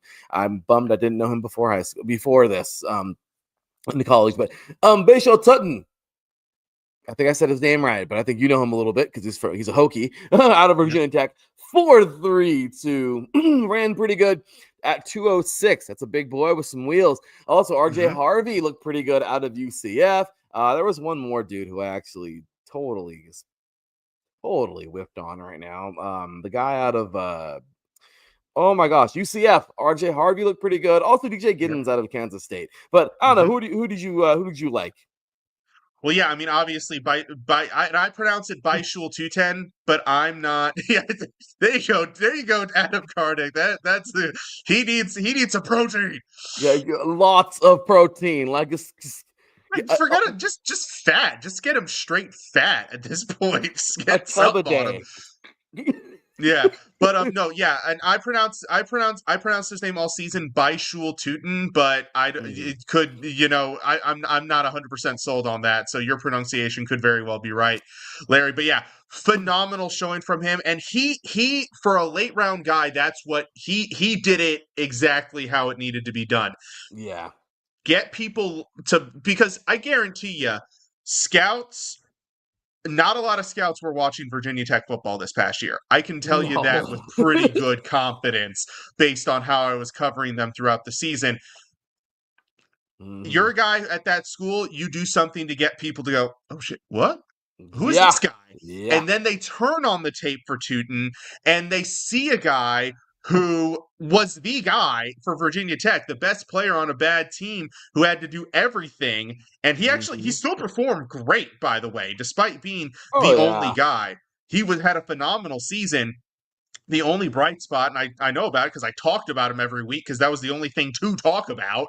Yeah. Anytime Virginia Tech lost, it was, Tootin only had 87 yards that game. But then they win as like, he ran for 224, in this one. So phenomenal. And like you said, you pointed out a great point. The weight, the speed at that size, because that's the problem. A lot of these running backs, they have that speed, but then they don't necessarily have the size to go behind it, and they get obliterated by one guy and they're done in the NFL. But he actually has the size to go with it. So yeah, he had a great combine. Omarion Hampton looked phenomenal. The size, the explosiveness, the quickness, he covers it all. Who are some other guys who I noted? Some late the two Ohio State boys, Travion Henderson, Quinshaw Judkins, they looked fast, they looked explosive. And I alluded to this earlier. So Jeanty did look good. He looked very good, but I actually would consider him a loser in this position group because a lot of those guys that were right behind him in the rankings had amazing combines. Yeah, they did. Hampton, Henderson, Judkins. You mentioned RJ Harvey had a great combine. And it's one of those things, and especially with the running back position already, where people are already like, do you use that high of a pick on a running back? And now you're looking at this class and going, wait, do I. Like if you're the Cowboys, for example, then you desperately need a running back. You Yeah. desperately need a running back in that backfield. And you're looking at 12. You're like, do I take Genty at 12? Or do I wait for the second round and get one of the Ohio State boys? Yeah. Or maybe do I go down the road and take Jaden Blue out of Texas as my guy? So many options. Something like that. So in that sense, despite Judkins looking great and the size is phenomenal, he probably lost a little bit because I think you're going to see teams that might have considered him earlier go, maybe instead of taking a running back, I go for like one of these really good offensive linemen or one of these freakish pass rushers or one of these speedy receivers, and then I get my running back a little bit later. So in that sense, I would say Genty was was one of the losers. I also think Caleb Johnson out of Iowa for a similar reason. And again, a guy who didn't look bad, but just everybody else looked better. It's kind of it's one of those adages what people use in, like, for example, a zombie apocalypse. You don't need to be the fastest guy. You just need to be faster than the guy next to you. That's it. Well, in the combine, you don't necessarily need to blow it away. You just need to look better than the other guys. And that was the opposite for Johnson, whereas he was in conversation with Hampton and Henderson and these guys for the second running back. I think now he's starting to fall down that tier just a little bit, which is actually great news because there's for teams looking for a running back, and if they grab him in the third round, I still think he's going to be really good. So it's great news for those teams, but not great news for his pocketbook on day one in the NFL. No, totally agree. Great stuff. We got another comment here. It says, "My guys, yep, look at that, Trevion and Kushan, absolutely. There you go. 2 names straight out of the Key and Peele sketch. I swear. You're gold. You're gold. Hey, Quinshon Judkins, Ohio State University. I like him. That's my dude right there. I like Donkey Teeth. That's my dude right there. Donkey Teeth. Or the artist formerly known as Mouse Cop. Yep. Kringle McCringleberry, Penn State University. He's doing the humping, Yep. Well, I'll tell you, man, these guys legit played showdown. A lot of the running backs, but I like it. I like how you brought up the winners and losers in there because this is a category too where you can easily win or lose. It is so true. It is a very tough The Ohio State University, Gen V had to add. But no, totally agreed, man. This has been it was a great combine. One more group to get into, and obviously I think, Mike, you've already expressed how well you like this last group. But, man, the running backs played well. No matter what, I like what you said there about the Cowboys, man, especially with GT. I mean, a lot of teams, you never know. Running backs are the craziest position because, unfortunately, they're the most disposable because they're the ones you lean on the most on your offense, unfortunately. If they get hurt. But I will say this about Genty. There is one team that he should be emailing, phone calling, meeting with multiple times before the combine. There's one team that he needs to sweet talk. There's one specific team that I see. I go down the draft order and I see them and I'm like, this is the team they need to sweet talk if he wants to get drafted high. You know who it is, Larry. Do I really? Don't even say it's the Raiders. Team that needs a running back. We need Jesus. That's true. But desperately needs a running back. History for not following draft norms. True. Per se. Not taking the guy everybody thinks they're going to take. And what are they doing at 6? Do we know? Do we know what they're doing at 6? The top 7's a weird place this year. And, if it breaks right, like both the quarterbacks are gone, Travis Hunter's gone, both the top defensive linemen gone, what do you do at 6? Yeah. No, that's so true. So if I were Genty, I would literally move to Vegas for 2 months and just be like in their office every day. like just chill. Just sit there. Just be like, hey guys, how you doing? How you doing? How's your mom? How's your kids? Right? Yeah. Right? For real, right? I mean, hey, no, because you're totally right. I mean, think about it. What do you have to lose? They already got a quarterback. You already seen Yeah. they're not going quarterback. You already know you got Geno. They're not going unless you're the Falcons for some reason. Right, They right. might pick Shador Now, Sanders. now I You know? will say, if any of those other guys are there, if Shador Sander, well, I mean, but quarterback, right? We might be taking quarterback off the Hmm. table, especially if they sign Geno Smith to the extension that I saw. Maybe they might be signing him too. We're Hmm. gonna talk about that in a second. But if the two defense, if Abdul Carter and Mason Graham, who we didn't really talk about for the defensive linemen because they didn't work out because they didn't have to, if they're gone and Yeah. Travis Hunter's gone. Tyler Warren's not in play because you just took Bowers. Yeah. It's an interesting This is spot. That's an interesting spot in the oh, it draft. Is the is. Raiders there at 6? Oh, it is. This is something, man. I love this. So, okay, let's go ahead and just continue it on and move it on to the offensive line. Big group here. Last group. They showed out last Sunday, man. You know what? I liked them. There were some solid guys, man. I gotta throw a bone to here, man, because these big boys showed out. Will Campbell, you already mentioned, big, nasty, just a monster, man. Armand Membo, Penn State, dude played extremely well. Jerry Wilson, Georgia, another dude. And once again, I don't even care about these measurables. I'm just putting this out there because these guys showed so much out there on that field too, Mhm. looking great in their drills. John Williams at Cincinnati looked great. Garrett Greenfield out of South Dakota State. That's right. Big boy out of Division One, double A there, FCS, which should just freaking go up to, oh, I'm sorry, both of you, North Dakota and South Dakota. Every Saturday we say it. Move up to freaking FBS already. Anthony Belton, NC State there. Another big, you know him a little well, I think, over there. But Mhm. overall, man, these guys were great. You look at some of their stuff. I mean, especially like in the bench press. Again, not eye-popping numbers. Luke Kandra out of Georgia, out of Cincinnati, got 33. That was the top. That makes me sick to my stomach because these big boys should be putting up 35 plus. Whatever though, like I said, it's a different game. I gotta get out of that old mindset where this definitely is a different game now. But overall, man, this has been a it was a very good combine overall. But these guys were definitely the stamp on the bottom of the explanation point, in my opinion. Mhm. What do you think? 100%. And I think if there were only one negative takeaway from this group, it's that nobody has enough of the package to be that ridiculously highly rated prospect. There Mm-hmm. is no Joe Alt in this class. There Yeah. is no Panay Sewell. There is no Mm-hmm. Joe Thomas. There's no guy who you look at and you think to yourself, if this guy makes it past the 5th pick, Yeah. everybody was a freaking idiot for passing Right. on him. So there's no guy like that, which is one of the things that makes the top 7 to me very interesting, is because Mm-hmm. you start to question, like, where do these next guys go? But I think once you start with once who's at Carolina at 8, that's where I think the draft really gets exciting, because that's where I think a lot of these guys, the value starts to match up. And like I said, they all have that one question mark. For Will Campbell, everybody's going to be talking about his length and his wingspan, abnormally short for an offensive tackle. And when you watch him on tape, you can see guys get into his body. But the Mm-hmm. thing is that they get into his body and then they stop because Yeah. he stopped them once they got into his body.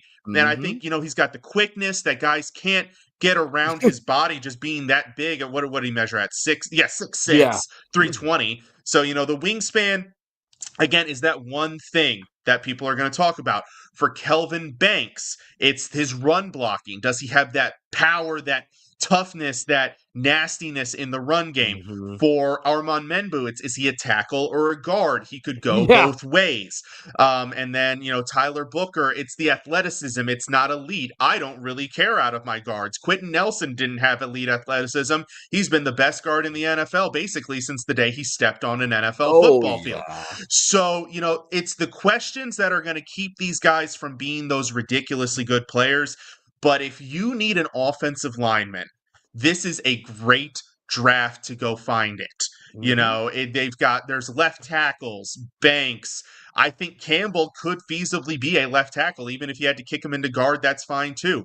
Josh Simmons, who didn't work out because he's hurt, but once he gets healthy, if you're willing to be patient with him, he's going to be that guy. Josh Connerly out of Oregon, he could be that guy. There's left tackles, there's guards, there's right tackles, there's centers. Apologies to Jared Wilson. I'm sorry, sir. I did not know your game, and you showed up at the combine and you showed the world your game. Amazing performance by him. And, and then even late round guys showing out and turning heads. Eli Cox from Kentucky. Excellent workout. Dude looks like a nimble dancing bear out there on the field, for crying out loud. Like, he looked phenomenal. You mentioned Taryn mentioned Luke Kendra from Cincinnati. He looked great. And yeah, going down the line and some of these guys. And what I love about this group is that the size is right. I think people get too carried away in today's league by just bigger, faster, stronger, right? Al Davis. I don't like it when my guys are above 350 because if you look at the numbers, those guys get hurt a lot.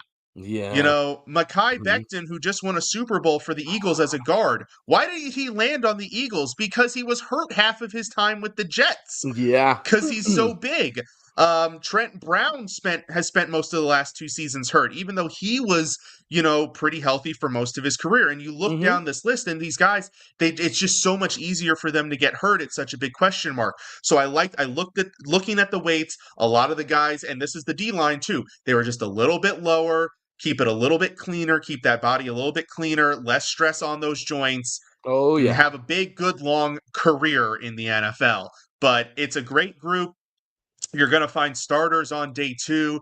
You're going to find versatile pieces. We didn't even talk about Gray Zabel out of North Dakota. Or maybe you did talk about Gray Zabel. I might have missed the name, Larry. But Gray Zabel out of North Dakota State, amazing prospect, could legitimately play all 5 positions on the offensive line. And they've used him in the pre-draft process. He's played all 5 positions. And everybody's like, well, damn, he could be my center. He could be my guard. He could be my right tackle. So it's so freaking true. In today's NFL too. I mean, it's so true. You want to add as much as you can to get the depth you can because it's true. It's crazy. Injuries have always been a thing, but now teams are really looking at it because obviously you're paying more money than you've ever paid before for some of these guys, and when they get hurt, it takes a major hit. So I mean, it's so true, man. Well, we got about 15 minutes in total left, Mike, like legit in total. So let's go ahead and end it off there. Hey, congratulations to the young man who went out there and kicked some ass this year. Their senior season, junior season, whatever it might have been. Went out there, played in the Senior Bowl, Shrine Bowl, whatever bowl it was. Played in your season, first of all, then played in one of those games, then came out to the combine, whatever you guys did. Hey, they did great. They came out, they showed out, they looked great. I am really excited for this group of dudes, and let's see where they go. Let's see where they go, Mike. So let's go ahead and switch gears one more time, man. I know today was a commercial-free show, but there was no way where we're not going to not do commercials, except for the beginning. But we got some talking points to get to really quick, man. We're going to probably spend like 2 minutes each on every one of these, but obviously some stuff here that we just kind of have to address with the NFL at the moment that are going on, especially with the NFL New Year coming up. What is it, Wednesday next week?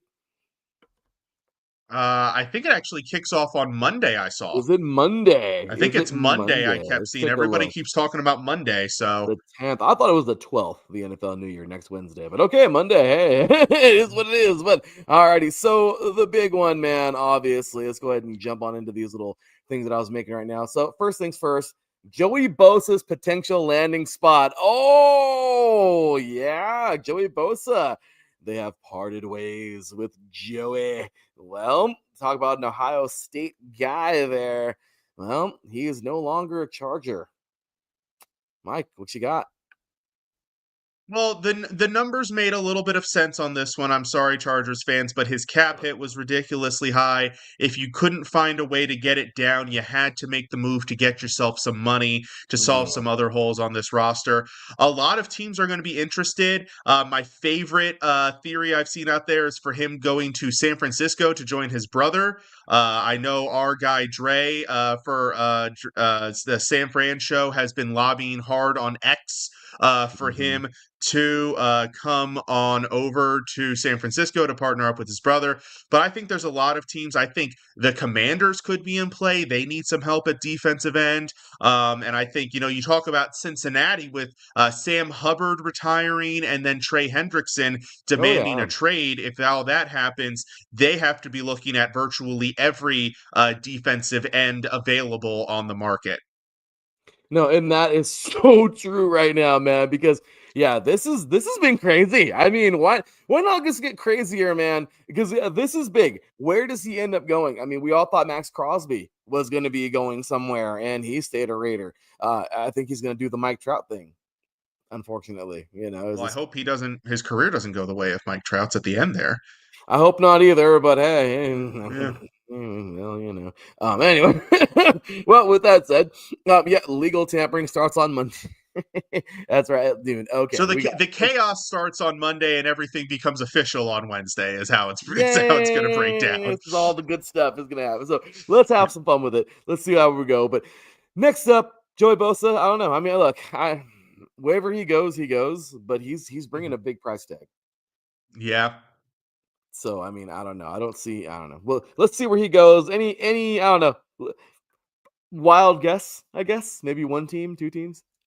Gosh, I think the three I mentioned I kind of like, and I mean, he's a guy who's going to command a lot of attention. A lot of teams could use his services, and I think I've noticed this, and I think we're going to talk about a lot of teams clearing a bunch of cap. A lot of teams clearing a bunch of cap to go out and make a bunch of moves. I mean, New England has $125 million in cap space. They could probably sign everybody under the sun. So, they're going to be in play for a lot of these guys. If I had to take Yes, he needs to figure out how to stay healthy. That's a big deal for him, and I think that he needs to the asking price needs to correlate with that a little bit to see what teams. But somebody's going to overpay for him probably. If I had to throw a wild guess out, I think I actually kind of talked myself into it earlier. I think Cincinnati, because Ohio State. That's big. All of the issues they have at the end, that one makes a lot of sense to me. Cincinnati. If I had to throw a guess out right now, that would be one that I could very easily see happening. I could see that. Crazy enough, I could see the Eagles doing it. I don't know why. They got money. Who knows? They'll find a way. Screw it, right? You're right. Screw it. The Eagles. I can see these guys doing it. Right? I mean, why not? I mean, I have no idea. What if the Niners got him? That would be great. I would love him playing opposite of his brother. I think they would both really enjoy that. That'd be really cool. Yeah. I mean, I don't know. Just saying, but hopefully it doesn't go somewhere like the Giants. But anyway, continuing on, so we don't have very much longer here. Deebo Samuel to Washington. You're a happy guy. How about that one, Mike? How about this one? So I like the trade. Obviously, Deebo comes with his concerns, the way the last couple seasons went in San Francisco, his recent injury history, how they were utilizing him out there, there are some questions. But for a 5th-round pick, not the worst it could do. The price tag is a little bit high, but it's really only for a year. He only has 1 year left on his contract. If we trade the 5th-round pick, it doesn't work. We move on from him. This is it's a pretty low risk situation, and the reward is pretty high. And I think it's the best situation for him in that I think Washington could be that team that finally gives him what he's wanted. And I think he's wanted, and he said it in public for a long time, to just be a wide receiver. Stop running me 10 times a game, man. I'm not a running back. Let me just be a wide receiver. And I think Washington's a place where he can actually do that. Now, whether Cliff Kingsbury decides to get a little creative with him in the offense, to be seen, even Terry McLaurin ran the ball a handful of times for the Commanders this year. Exactly. So, he could be utilized a little bit in that way. But I think, look, Deebo, just come in and be a wide receiver too to Terry. That's what we need. Just do exactly. I mean, that's what and Terry's been there for a little bit, man. He needs something. he needs something. he needs somebody to be there opposite of him, is for sure. But so next up, man, next talking point. I like that. Good pickup for you guys. Next talking point, Geno Smith to the Raiders. Okay. We talked about it already just a little bit. Like I said, man, I know everyone loved to hit me up during that time. what am I gonna say, guys? It's the Raiders. We do Raider things. All right, I'll never forget. All right, when I you know what? There's no sense in even going into this. He got picked up. Cool. He's a quarterback. He's got experience. He's better than what we have currently. We weren't going to get a new quarterback. Okay, fine. They're going to go a different direction. All right, Pete, we trust you. Is what it is. We'll probably still only win a few games. Give it a few years. I think, Pete Carroll, I mean, even though he's closing in on 80, he's getting the guy is still doing his thing. He's still chipper. Let's see what he's got. Hey, look, if Geno Smith wins us freaking 10, 11 games, I'm not. I'm all for it. If we're just what we've been, we're used to it. So at the end of the day, you know what? Let's see what happens, right? Yeah, let's see what happens. And I think the more important part of this whole trade is, what do the Raiders do next with it? Yeah. Do they sign him to an extension? Do they not sign him to an extension? And then do they look to the draft to add the guy to develop behind him? The main guy who this kind of sucks for is Aiden O'Connell, because this is basically them saying, look, we don't really trust you to start next year, and you only have like 1 or 2 years left on your rookie deal. So we're probably just going to go ahead and get the next guy. So thank you for your service, but we're going to go ahead and move on. But I do think it sends a message, and it makes a lot of sense. Pete Carroll, you brought it up. He's not young. He's not new to the game. He's been around a while. He has probably zero interest in doing a long rebuild. Oh, yeah. Which, honestly, you can argue back and forth whether that's what the Raiders need. If that's what they were going for, then they wouldn't have hired Pete Carroll as their head coach. They would have hired somebody new who, if it didn't work out in 2 years, could be the fall guy for them to blame and fire. But Pete Carroll's not interested in a rebuild at, I think he's 70. So you joked about 80. I think he's 70, so you're not super far 70. off there. Yeah, he's got no interest in a rebuild. He needs a guy who's going to help him win now. Yeah. And Geno Smith, like you said, he's better than what they had.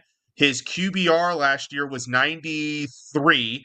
Or no, his passer rating last year was 93.5. The Raiders as a whole had 83.5. Yeah. I don't know what that exactly translates to in number of wins. It might be 1 at the end of the day. But this is a guy who's going to help Pete win now as he continues to kind of shape this roster behind him. And that's kind of the role for Geno Smith, because Geno Smith's 36. Did you know that, Larry? I did not know that.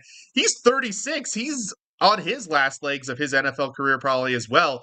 So, we'll be interested to see what happens next with, contracts and draft and stuff. I think a lot of possibilities are still on the table. But it does give Pete Carroll a guy that he can at least win a few games now with. Exactly. So screw it. Like I said, if he wins stuff, cool. I mean, it is what it is. I'm not tripping. He's 36. Him and I are the same age. I mean, yeah, cool. It is what it is. Let's see what happens. I mean, really, there you go. Charles Omenihu, contract situation. Oh, did you think we weren't going to talk about this one? We only got like 5 minutes. But regardless, the Cleveland Browns have opted to not tender defensive end James Houston. Ooh, so making him a free agent. So acquiring from the Detroit Lions, okay, Houston shows promise with 8 sacks as a rookie, but had limited playing time with the Browns last season. Okay, why am I talking about the Browns really quick? Because, well, okay, I don't want to try to make some ties to this, but I will say this. I wanted to bring this up really fast. I had this in my notes, and I wanted to read this really fast. Sorry. I know. Sorry, I probably confused the hell out of you right now, Mike. But overall, the Browns have a weird. Okay, we can get to the Browns at another time, but I want to get your thoughts, quick and dirty, on the Browns roster moves, man. As of right now, are you puzzled? What are you thinking? I don't know, but quick and dirty before Omenihu. I'm sorry. So first of all, shout out and mad respect to Jen B in the chat room, our host of our Cleveland show. Cleveland is a puzzling franchise, and I think they made a move a few years ago when they traded for and then subsequently signed to an extension Deshaun Watson, right? Mm-hmm. That contract was bad. Let's just call it what it is. And I think Jen, if she were on here, she would agree that was a bad transaction, a bad contract. And they've been in this state for the past, like last year, they kind of had to try to figure out some stuff. And then this year, they just restructured him again. And then now they'll have to deal with that next year as well. They put themselves in this awkward position where they had a couple of choices, so that was like, I believe it was 4 years ago that happened. So three or 4 years ago. Then a year or two after that, they put themselves in the position, well, okay, we've traded for Deshaun. I'll agree to that. They've traded for Deshaun. Also, Indians time, too, coming up with baseball. They traded for Deshaun. They gave him that contract. They showed the world, hey, we are in win now mode. So what did they do next? They made win now mode moves. They signed Myles Garrett to a massive extension. They went out and got Amari Cooper. They went out and got other pieces. They signed Denzel Ward to a long extension. They signed Wyatt Teller, Joel Bitonio, two very talented offensive linemen, to extensions. They went out and got Jack Conklin. You could go on down the list. And they structured these contracts in a way to where they could try to stack this team as much as possible. Oh, yeah. Immediately. And it worked out for a couple of years. They were in the playoffs. They stacked this team to where it could help them immediately, and then there might be some salary cap implications down the road. We'll worry about those when we get there. Well, now we're here. And they're trying to navigate it, with Deshaun's contract, which is a problem. And there are ways that they can navigate it. And we've talked, Gen B and all of us in the network have talked about the different ways that they can navigate it for it to make sense. Restructuring Deshaun was one of them, and that's great. But with all of the ways they can navigate the cap, now they've got Myles Garrett's situation where it reminds me kind of when Trent Williams wanted out of DC, how he was basically dug his feet into the ground and said, no, I'm gone, F off franchise. Yeah. So that's a problem in itself because trading him is financially impractical. They've gotten themselves back underneath the cap, so that's good. But are they going to be able to maneuver this with the multitude of draft picks they have, which is phenomenal? That's great. That's one of the things that really helps you get out of these situations, just stock on draft picks. Yeah. Can they do enough to turn themselves into a contender in a very difficult division? Although Cincinnati's slightly falling apart too over there, and Pittsburgh's still figuring out their quarterback situation. And Baltimore is going to have to go through their annual trying to retool after losing all of their guys. Are they going to be able to do enough navigating the salary cap situation this year, all these draft picks, being able to get a few guys in free agency, Myles Garrett situation? Are they going to be able to put a playoff team on the field next year?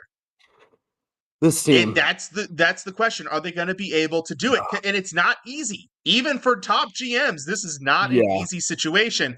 And by the way, if they don't, then they've probably created, by navigating the salary cap this year the way they're going to have to, they've created problems next year.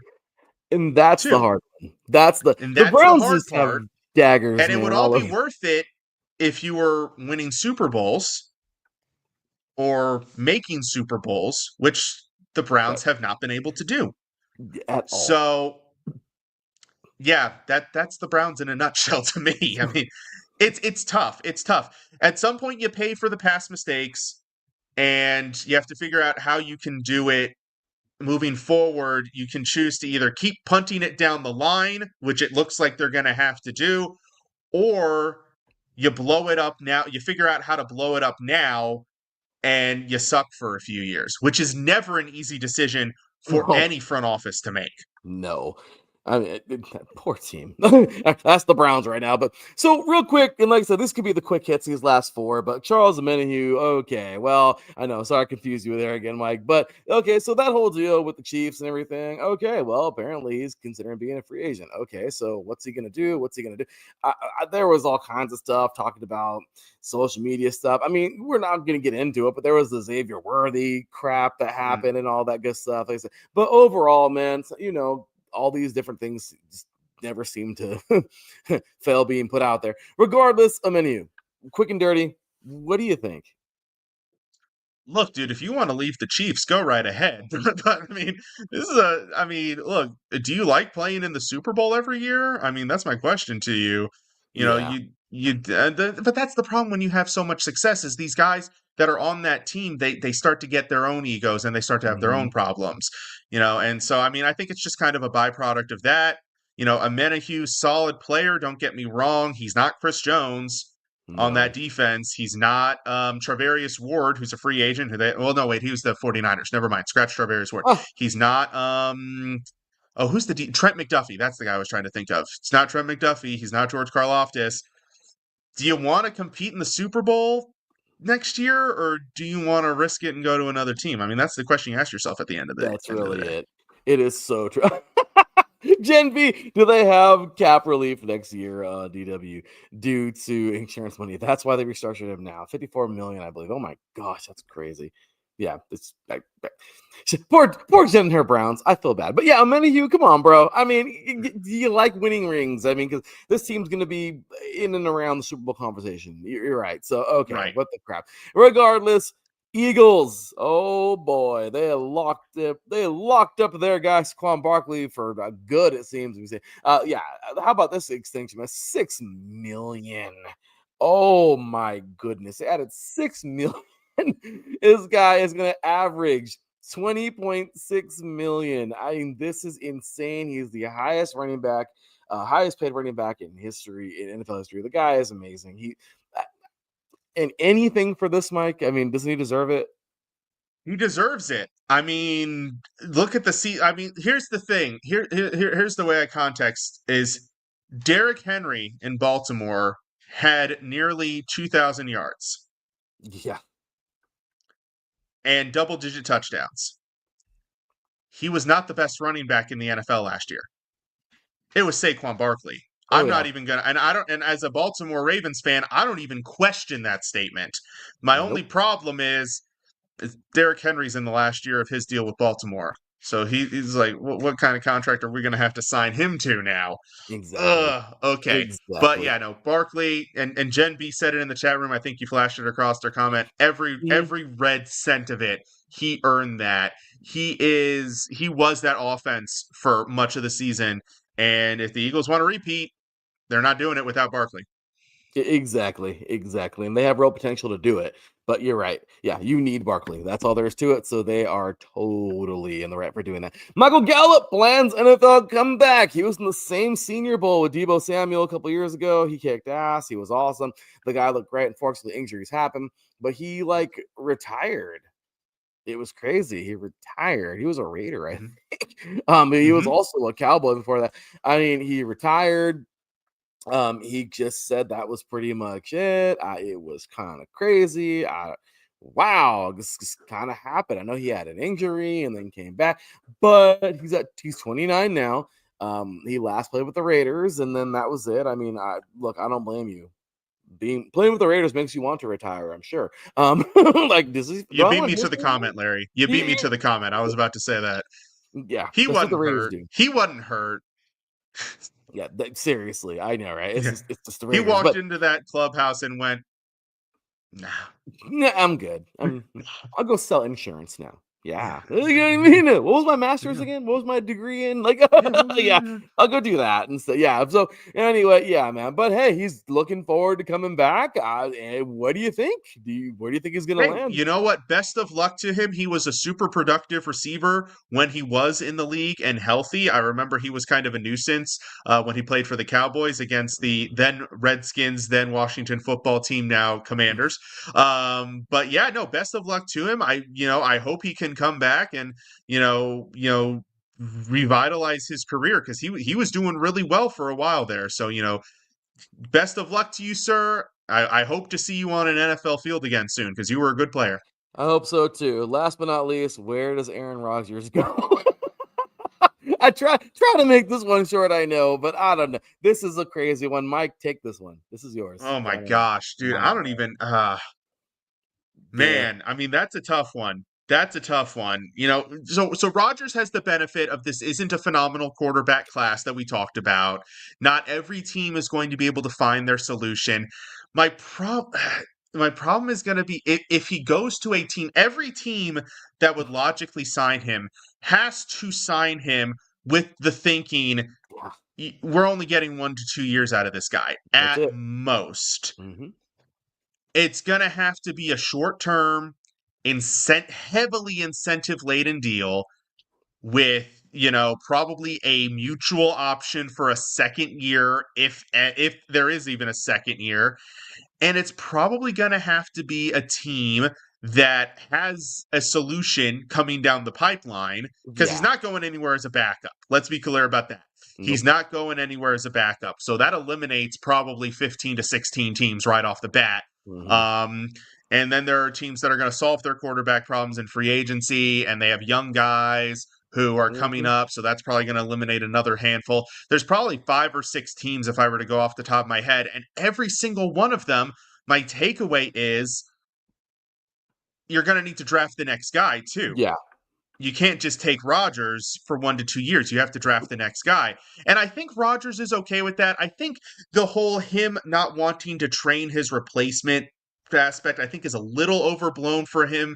I don't think he cares, because at the end of the day, he's still the starter while he's there. And I think, even Jordan Love in Green Bay has come out and said, he taught me a lot of stuff, in the quarterback rooms. I just listened to him, and, that was good enough. The problem with the Jets, of course, the Jets don't really have that guy anyways, so forget that. They tried to work it with Zach Wilson. That didn't work. But where does he go? I mean, gosh, that's a tough one to gauge. You almost have to. I have a team in mind, and it's a weird one, and I don't know how it would work, but it's a type of move that this team would make, and it's a type of move that would annoy the opponents of this team, and that is the Pittsburgh Steelers. Completely barren quarterback room that they can craft in their own way. They have this way of getting a lot out of guys that you wouldn't think they'd get a lot out of. They made the playoffs last year with Russell Wilson and Justin Fields. You still have to find the guy, but why not for a year shoot your shot with Russell Wilson? You're in a division with Aaron Rodgers. You're in a division with Lamar Jackson and Joe Burrow. You throw and with the defenses in Cleveland, Myles Garrett pending, and Baltimore, you don't. If you put a rookie out there, they might get destroyed. But Aaron Rodgers has ways of not being destroyed. He's very good at not getting himself destroyed. Oh yeah. So why not shoot your shot? Have a guy who can come in for a year and do that annoying thing where they make the playoffs again and have a winning record again and pester the rest of their division again.